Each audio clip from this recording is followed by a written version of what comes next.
Hello tous et toutes, j'espère que vous allez bien en ce début d'été. Je vous fais une petite vidéo qui va contenir une partie sur la mission de vie. Quelle est ma vision de la mission de vie? Alors c'est pas que la mienne, hein, elle est partagée par d'autres, mais c'est pour remettre un peu de sens dans tout ça, un peu de conscience et un peu moins de mental aussi. Et puis la partie par laquelle je vais commencer, c'est une mini météo énergétique. Il y en aura une plus conséquente avec mon ami Benoît qui est astrologue. Mais pour l'instant, il faut qu'on trouve le temps de se coordonner pour la préparer. Le message, voilà, pour les temps actuels, pour ce qu'on traverse, pour ce qu'on vit actuellement et les encouragements qui vont avec aussi. Hein.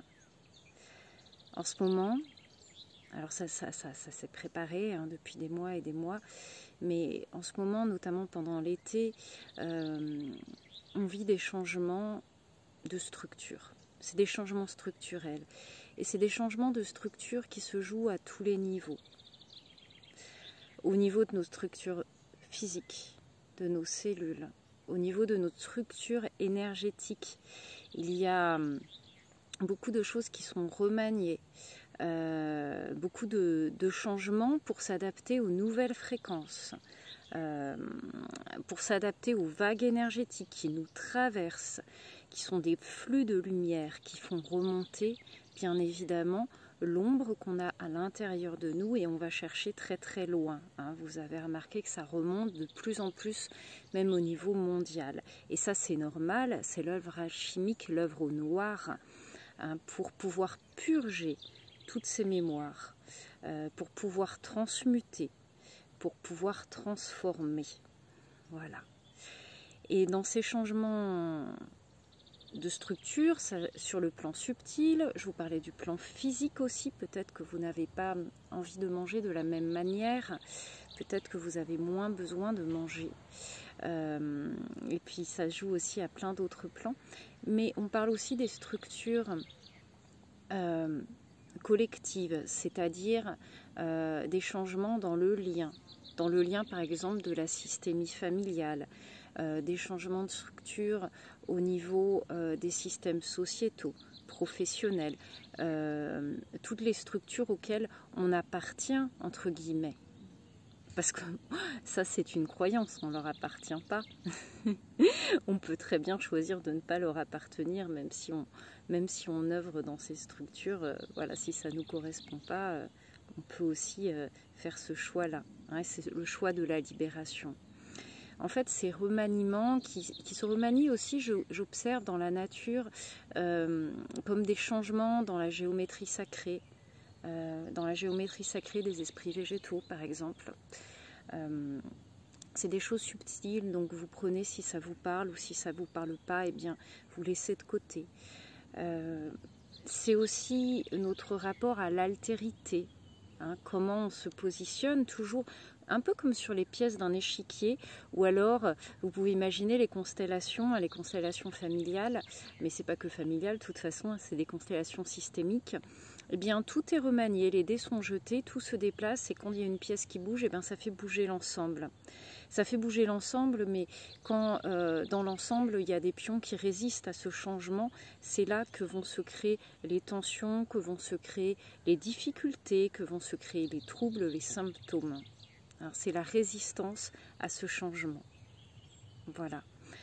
C'est là où il va y avoir des flambées, de la colère, de l'agressivité. Parce que ça fait peur le changement. Et pourtant, c'est comme ça qu'on évolue. Ce qui fait la partie de nous qui a peur, elle est intéressante à considérer avec beaucoup de bienveillance et beaucoup d'amour. Elle est reliée à notre part égotique, à notre mental, parce que ces parts-là n'aiment pas trop quand ça change. Elles disent plutôt on a trouvé un point à peu près d'équilibre, donc on va y rester. Mais regardez l'équilibre. Quand on marche, eh bien c'est une suite de déséquilibres et de réajustements posturaux. Donc le mouvement permet le changement, et le changement, c'est aussi la vie, c'est laisser le flux de vie circuler. Alors je vous disais que ces ouvertures, ces changements de structure viennent fragiliser temporairement, viennent révéler aussi nos failles. Hein, c'est comme s'il y avait un tremblement de terre et pendant ce tremblement de terre, eh ben, on voit ce qui tient ou ce qui ne tient plus. C'est un peu brutal, hein, mais ça permet de revisiter là où il y a des failles, là où il y a besoin de remanier les choses, de restructurer différemment. Donc c'est aussi le démantèlement, le dépouillement. On est encore dans l'œuvre noire, là, on est encore dans l'arcane sans nom, l'arcane 13. Hein. Et puis c'est aussi notre rapport aux autres, notre rapport au monde, comment on se positionne par rapport à l'autre, comment on se positionne par rapport au monde, et particulièrement par rapport à la nature, par rapport à la conscience de la nature, du fait qu'on est un élément de la nature en réalité. On l'oublie parce que on a fait en sorte d'asservir la nature et de la modeler à notre image. Alors qu'en réalité, ça ne devrait pas être, il n'y a pas besoin de faire ça. En réalité, on devrait plutôt apprendre à vivre en harmonie, et c'est ce qui se passe de plus en plus, hein, par rapport à la conscience animale aussi, par rapport à tout ce qui compose la nature. Donc il y a ce rapport-là qui est revisité. Pour cela, eh bien, c'est important de cultiver le pardon, la gratitude, et puis de rester au maximum sur la fréquence de l'amour pour soi aussi, hein, pour toutes ces choses qui grattent et qui sont pas agréables des parts de nous, et puis aussi forcément pour ce qui nous entoure. On a vraiment l'opportunité, on nous pousse à, hein, pour ceux qui ont cette prise de conscience, on nous pousse vraiment à nous aligner sur une nouvelle fréquence, à suivre en fait le mouvement, parce que quelque part, ça se fait naturellement. Et c'est quand on résiste que ça devient compliqué. Hein. Et c'est l'opportunité de nous libérer, vraiment, de nous libérer. Alors on avait les libérations des mémoires cellulaires, hein, ces derniers temps, et puis ça continue, hein, de nous libérer au niveau transgénérationnel, au niveau karmique. Et puis ce que j'observe dans les soins que je prodigue actuellement, c'est qu'il y a beaucoup de reconnexion aussi à différentes parts de la grande âme et une récupération des savoirs, une récupération des capacités liées aux anciennes ou futures incarnations. Vous savez, le temps, il n'est pas linéaire. Hein, voilà. Il y a un apaisement, l'apaisement du feu. Voilà. Et puis, tout se reconnecte, tout se relie. Hein, il y a l'esprit de l'eau qui arrive aussi. Voilà. Donc, c'est l'opportunité aussi de vraiment, et ça c'est le résumé, reconnecter à son essence et à sa souveraineté. Voilà, reprenez votre essence et votre souveraineté. Revenez à l'essentiel. Qu'est-ce qui est essentiel pour vous? C'est quoi le fond de vous-même? Qu'est-ce qui est réellement essentiel en dehors de tous ces cadres, de toutes ces matrices? Alors évidemment, chacun va à son rythme dans cette aventure et ayez confiance, ayez foi aussi en vous, en vos capacités. Ayez confiance dans le processus. La confiance, la foi et la connexion au cœur, c'est ce qui va nous aider à traverser cela. Et puis, faites preuve d'indulgence envers vous-même et prenez le temps de ralentir, vraiment, de ralentir et d'observer, de contempler. Respirez, remettez du volume, remettez du liant dans les différentes parts de vous. Laissez les choses se reconnecter, laissez les pièces du puzzle s'assembler. Voilà. C'est tout ce que j'avais à vous transmettre, mais c'est néanmoins conséquent. Alors maintenant, je vais vous parler de ma vision de la mission de vie. Ma vision de la mission de vie, ce qui m'est apparu très clairement, c'est que notre première et peut-être notre seule mission de vie, c'est de vivre pleinement notre incarnation, notre expérience sur cette terre et dans cette vie. Et pour vivre pleinement notre incarnation, ça demande déjà de descendre complètement dans son corps, de se reconnecter à son corps, à ses sensations.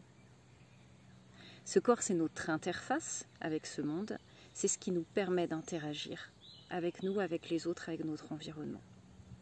Et finalement, c'est cela, notre première mission de vie, c'est d'accepter d'être humain, d'accepter d'avoir un corps et d'en profiter, de faire toutes les expériences, les bonnes expériences qui sont nécessaires pour comprendre, pour apprendre, pour évoluer, pour vivre tout simplement.